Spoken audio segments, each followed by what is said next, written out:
Hub industrial estate में गुज़िश्ता रोज होने वाली मामूली बारिश के बाद जमा होने वाला पानी ताहाल निकाला ना जा सका, जिसके बाइस पूरा इलाका तालाब का मंजर पेश कर रहा है। हैरान कुन अमर यह है कि ये सूरत हाल किसी अंदरूनी गली या लिंक रोड की नहीं, बल्कि लीडा दफ्तर के ऐन सामने नजर चुरंगी की है, जो सनती जोन का मरकजी इलाका तस्वुर किया जाता है। अगर मेन रोड का ये हाल है तो सनती जोन के अंदरूनी और लिंक रोड्स की हालत का अंदाजा बखूबी लगाया जा सकता है। सनती जोन इंतजामिया की बुनियादी जिम्मेदारी सनतों और शहरियों को बुनियादी सहूलियात फराहम करना है, मगर यहाँ बारिश के पानी की निकासी तक का कोई मौसर निज़ाम नजर नहीं आता।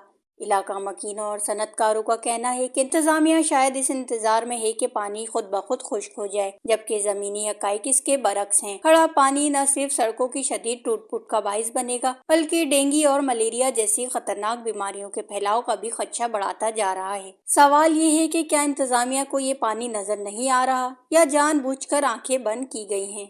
अगर फौरी इकदामात ना किए गए तो हब इंडस्ट्रियल एस्टेट का ये हाल मच्छरों की अफजाइश नस्ल बन सकती है, जिसके बायस मलेरिया डेंगू जैसी बीमारियां फैल सकती हैं। वश न्यूज़ हब।